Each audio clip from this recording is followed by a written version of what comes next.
Hey friends, welcome to my kitchen. This is Steph. It's a couple days after Thanksgiving and I'm kind of tired of the rich food that we've been eating the last few days. So I wanted to make something that still had a lot of flavor but wasn't quite as heavy. So what I'm making today is a sweet and sour stir-fried cabbage.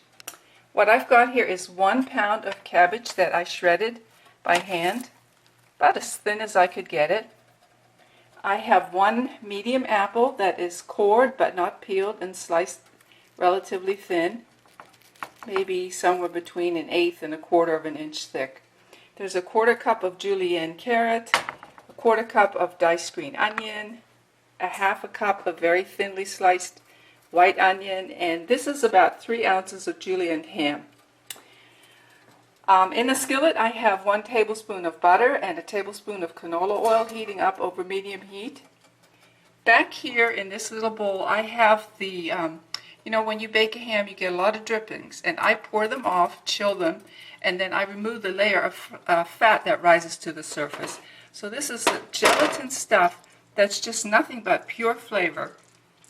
And I save it. If I don't use it right away, I put it in the freezer and then use it in soups or stews or gravies. It's so delicious. It's just a waste not to use it. I would probably add a 1/2 teaspoon of caraway seeds to this, but that's totally optional. That's just my preference. And then I will be adding a teaspoon of white sugar and a teaspoon of apple cider vinegar. Okay?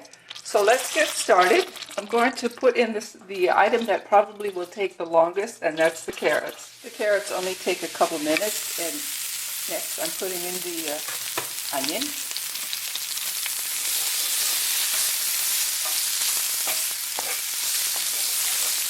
And immediately you get that wonderful aroma from the sauteing onion.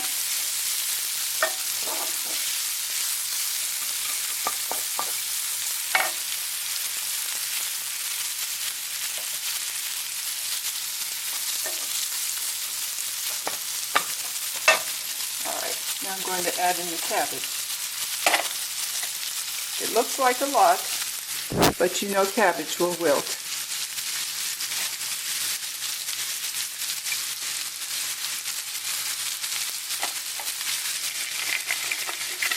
Okay, you've seen how much this is. Now wait until the end and you'll see how much the cabbage actually wilts, okay?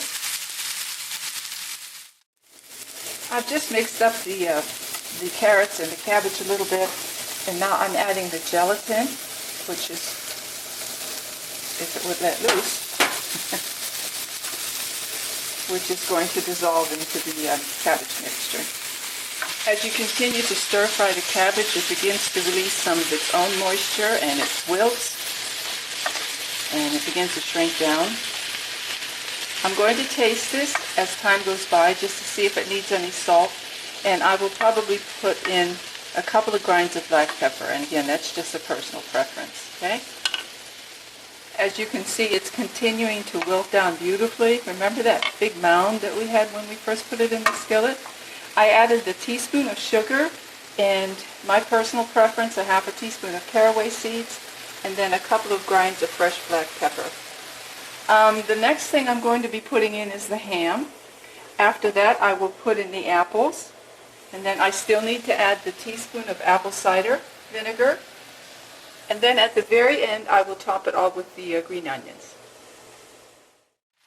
After tasting it, I decided that I was going to increase it by a scant teaspoon of sugar and then about a 1/2 capful of apple cider vinegar. I've got the apples in here now, the ham and all the ingredients except for the green onions. They're going in now. Excuse me. I added about a teaspoon of butter on top of the apples just to give them a little bit of gloss. I don't want them soft and mushy.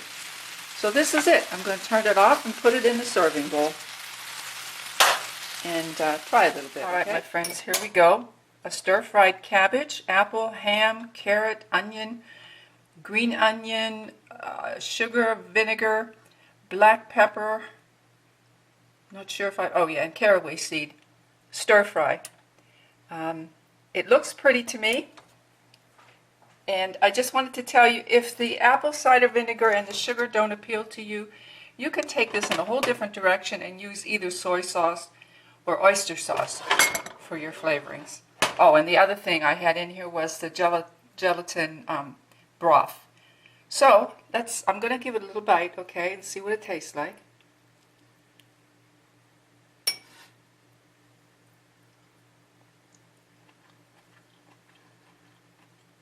It's good. The cabbage still has a little bit of a crunch to it. Let me try one of these apple slices, okay?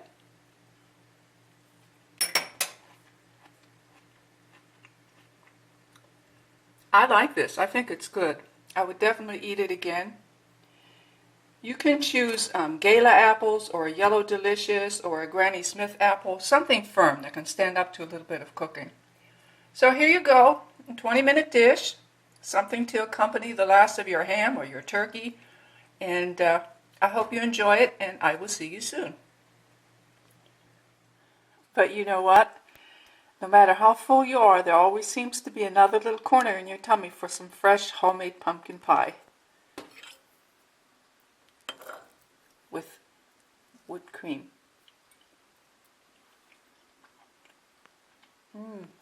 Oh boy, that's good.